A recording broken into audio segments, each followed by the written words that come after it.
우리나라 그 학부모님들은 자녀가 이제 초등학교에만 들어가도 뭘 생각하시냐면, 우리 아이 나중에 무슨 대학 보낼 수 있을까?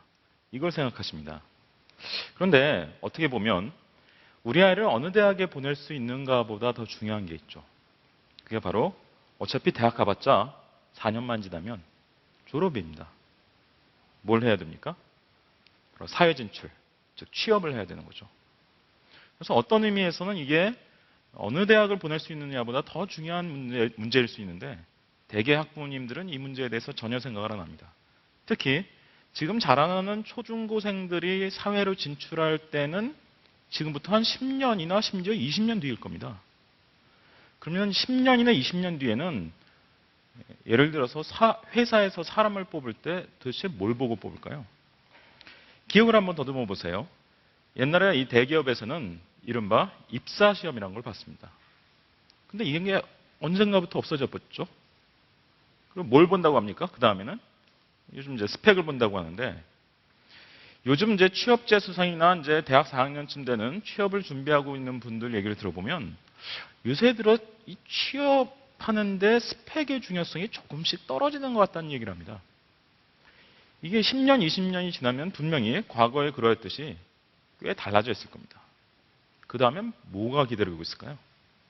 이게 바로 우리가 생각해 봐야 될 미래형 인재의 조건일 겁니다. 자, 그러면 이 미래형 인재의 조건 중에서 우리가 첫선 꼽을 수 있는 게 뭐냐? 이게 바로 창의성이죠. 이 창의성이라는 것이 우리나라에서는 그렇게 존중되지 못해왔습니다. 그렇게 중요하게 생각하지 않았죠. 그런데 지금은 상황이 상당히 달라졌습니다. 바로 기업의 입장에서 뭔가 다른 상황을 맞이한 거죠. 예를 들어서 삼성전자가 20년 전에는 뭘 했을까요? 삼성전자가 20년 전에는 뭔가 정답이 있다고 생각을 했었습니다. 이 정답이란 뭐냐? 1등이나 2등 하는 기업이 하는 거를 열심히 모방하는 거죠. 즉, 소니나 도시바가 지금 뭐 하고 있냐? 그럼 우리 열심히 따라하자. 그러니까 앞에 뻔히 내가 따라해야 할 이 모델 또는 대상이 보였던 겁니다. 그런데 지금 삼성전자 전 세계 전자업계에서 몇 등 합니까? 자기가 1, 2등 하고 있죠. 그런 업체들이 우리나라에 지금 꽤 있습니다. LG화학도 그렇고 포스코도 그렇고 현대중공업, 대우조선 이런 회사들이 다 그렇습니다. 즉 이제는 따라할 대상이 없는 거죠. 즉 정답이 없어진 겁니다. 그래서 이 세상 어느 기업도 해보지 않은 것을 난생 처음 해봐야 되는 이런 상황에 처한 거죠. 그래서 기업이 가져야 될 창의성의 수준이 이전과는 굉장히 달라진 겁니다. 그런데 이게 교육만 달라진다고 물론 되는 것은 아닙니다. 뭘 바꿔야 될지는 명확합니다. 일단 기업 내 조직 문화를 바꿔야 되고요. 또 기업 생태계를 바꿔야 되고, 하나 더 있죠? 그 기업에서 일할 사람이 누굽니까? 바로 미래 인재들, 우리의 자녀들입니다. 그래서 교육이 바뀌어야 되는 것이죠. 자, 그러면 이 세 가지를 통해서 창의성을 키운다. 어떻게 하면 되느냐? 아주 간단합니다. 일단 교육에 있어서 학생들한테 네 견해가 뭐냐? 예를 들어서 서양이라고 해서 정답을 빨리 찾는 교육을 안 시키는 건 아닙니다. 걔네들도 정답을 빨리 찾아라 이런 교육을 많이 시키지만, 그에 못지않게 많이 시키는 교육이 네 생각을 한번 얘기해봐라 라는 것입니다.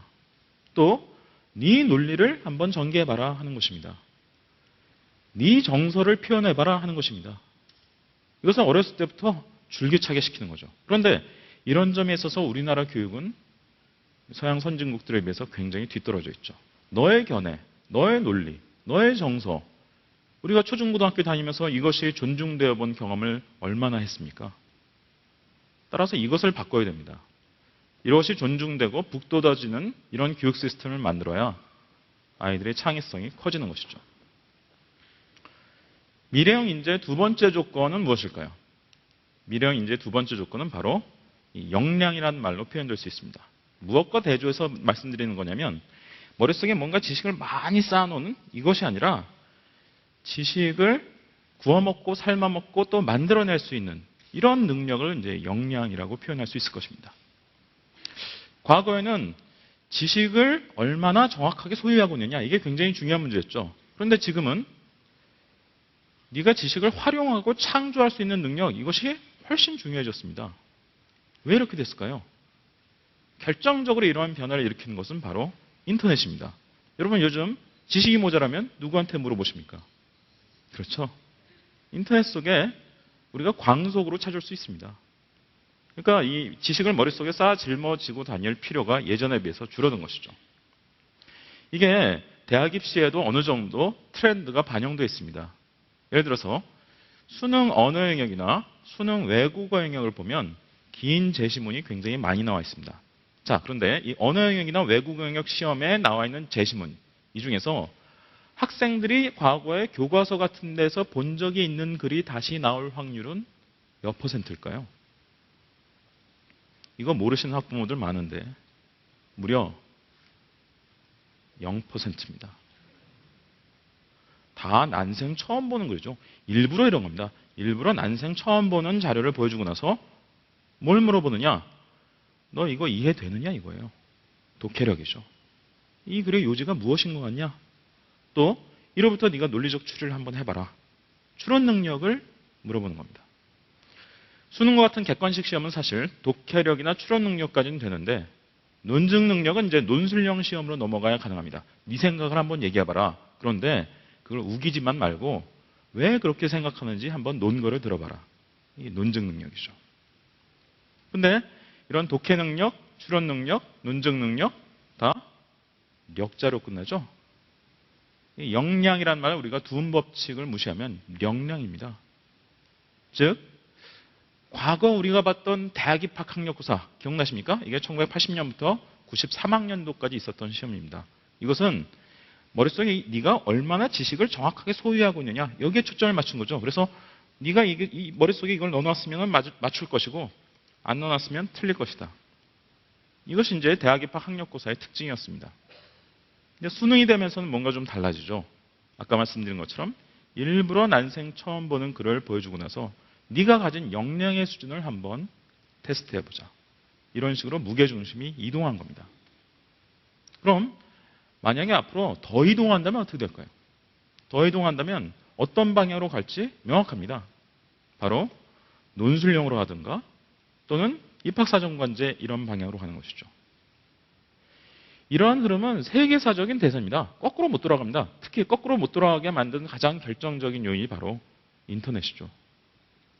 우리는 지금 인터넷 혁명의 초기에 살고 있고 앞으로 10년, 20년이 지나면 이런 변화가 더 가속화될 겁니다. 자, 미령 인재의 세 번째 조건은 무엇일까요? 이것은 바로 협동 능력입니다. 우리는 흔히 어떤 생각을 하냐면 개인들을 열심히 경쟁을 시키면 조직의 경쟁력이 커진다고 생각합니다. 근데 만약 개인 간 경쟁을 열심히 시켜야만 조직의 경쟁력이 커진다면 예를 들어 제가 회사의 사장님이라고 생각해 보세요.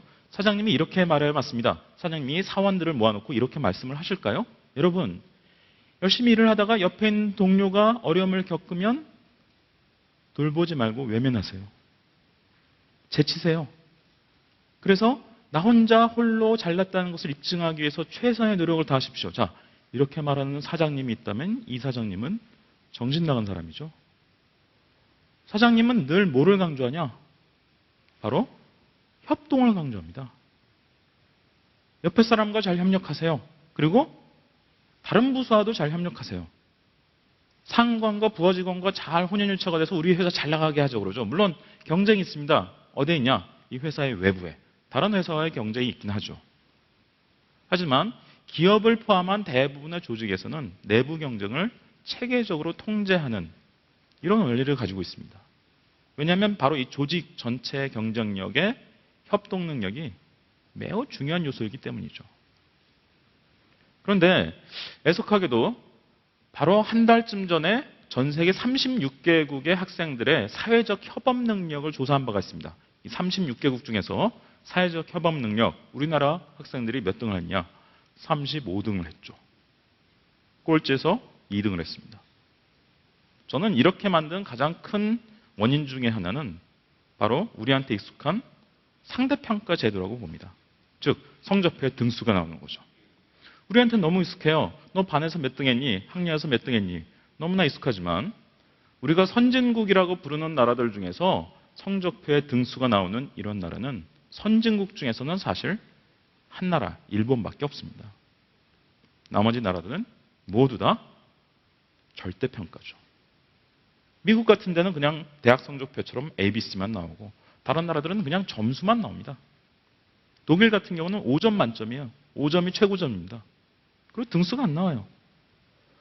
왜 등수가 안 나오겠습니까? 예를 들어서 자기하고 실력이 비슷한 애가 옆에 있는데 얘가 공부를 하다가 어려움을 겪고 있어요. 그러면 여기 학부모로서 와 계신 분들 한번 생각해 보세요.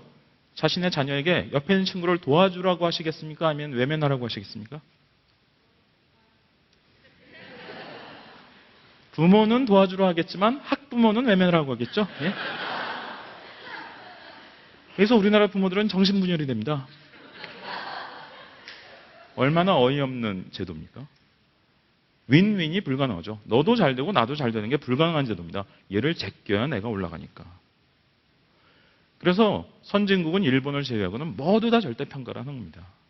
그래야만 이 아이들의 사회적 협업 능력을 키울 수 있고 이게 기업을 포함한 이 사회의 대부분의 조직에서 매우 중시하는 이 아이의 기본 인성, 역량이기 때문이죠. 이것을 수업에도 활용하기도 합니다. 우리가 이 서양에서 상당히 많이 볼 수 있는 수업 중에 하나가 이제 이른바 협동학습이라는 방식의 수업입니다. 별거 아닙니다. 수업 시간에 아이들이 한 4명 정도씩 팀을 이뤄가지고 그래서 이 팀별로 앉아 있습니다. 그리고 선생님이 처음에 야 오늘 인수분해 뭐에 대해서 알아보자 하고 이제 아이들한테 뭐 자료를 주고 인트로덕션을 합니다. 그리고 나서는 선생님은 별로 안 바빠요. 애들이 바빠요. 4명씩, 5명씩 팀을 이뤄서 뭔가 열심히 이제 과제를 수행하고 막 토론을 하고 있습니다. 근데 예를 들어서 이 A라는 아이는 수학적 재능이 좀 뛰어난 아이인데 B라는 아이는 좀 수학적 재능이 좀 떨어지는 아이라고 쳐봅시다. B가 뭔가를 하다가 옆에 애들이랑 뭔가를 열심히 하다가 뭐 의문이 생깁니다. 야 이게 왜 이런지 나 이해가 안 되는데? 자 그러면 이 B는 이걸 교사한테 물어볼 것 같습니까? 짐작이 되시죠? 누구한테 물어보냐? A한테 물어봅니다. 그럼 A는 야 이게 이러이러하고 저러저러해서 그렇게 되는 거 아니겠냐? 라고 얘기를 하죠. 근데 이거 해본 사람은 다 아는데요. 이러면 A도 도움받아요. B만 도움받지 않습니다. 이런 협동학습을 전 세계에서 제일 잘하는 나라가 어디냐면 교육선진국으로 아주 유명한 핀란드입니다. 초중고 시절에 이걸 줄기차게 합니다. 그래서 이 핀란드 아이들은 고등학교 졸업할 때쯤 되면 달인이 되어 있습니다. 뭐의 달인이냐? 협동의 달인, 그리고 팀워크의 달인, 그리고 리더십의 달인이 되어 있어요. 이게 바로 현대사회 기업이 요구하는 매우 중요한 능력이죠. 그래서 핀란드는 그렇게 경쟁을 안 시켜요. 진짜 너무하다 싶을 정도로 아이들 경쟁을 안 시키는데도 경쟁력은 그렇게 높은 겁니다. 교육 경쟁력 세계 1위로 나오죠. 기업 경쟁력도 세계에서 1, 2, 3등 사이에서 놉니다. 그 이유가 바로 여기에 숨겨져 있는 것이죠. 자, 아까 말씀드린 것처럼 예전에는 입사시험도 받고 그 다음에 요즘 스펙 본다 그러고 근데 최근에 뭔가 좀 달라지는 것 같다. 앞으로는 뭘 보고 사람을 뽑을까요? 제가 보기에는 어떤 식으로 사람을 뽑느냐? 인턴 사원을 통해서 많이 뽑을 겁니다. 네가 뭐 머릿속에 얼마나 넣는 거 이런 거 말고 실제로 와서 네가 한번 일을 해봐라. 얼마나 잘하는지 한번 보자. 또 다중면접이죠. 세계에서 제일 큰 인터넷 기업이 구글인데 구글이 심지어 한 사람을 뽑을 때 무려 이 사람이 17번까지 부른다지 않습니까? 그래서 한두 번이면 이 사람이 아주 완벽하게 자기를 포장할 수 있겠지만 4번, 5번, 10번 부르러서 계속 보면 맨 밑바닥까지 다 보인다는 거죠. 그리고 또 하나 매우 선진국에서 많이 쓰이는 게 추천서죠. 내가 이 사람을 몇 년간 봐왔는데 이 사람은 이런 사람이다. 굉장히 강력한 자료입니다. 이런 것의 중요성이 앞으로 10년 뒤, 20년 뒤가 되면 지금과 비교할 수 없을 정도로 커집니다. 이것을 통해서 무엇을 검증하고자 하느냐? 바로 네가 얼마나 창의적인 사람, 창의적인 발상과 활동을 할 수 있는 사람인지 한번 보자. 그리고 너의 역량의 수준을 한번 점검해보자. 네가 머릿속에 쌓아놓은 지식의 양 말고 실제로 너의 액티비티, 활동을 통해서 표현되는 역량이 어느 정도인지 한번 보자. 그리고 너의 협동 능력, 네가 얼마나 이 주변 사람들과 팀워크를 잘 맞춰서 일을 할 수 있는 사람인지 보자. 이런 것을 검증하고자 할 겁니다. 자, 이것이 바로 미래형 인재의 3대 조건이라고 말할 수 있습니다. 그런데 우리나라 가정에서 그리고 학교에서 이런 것들을 키워주기 위해서 얼마나 노력을 했고 얼마나 이런 것을 키워주기에 적합한 시스템이었습니까? 이 점에 있어서 우리는 대단히 반성을 해야 되고 우리의 교육 시스템을 혁신하기 위해서 노력을 해야 될 겁니다. 감사합니다.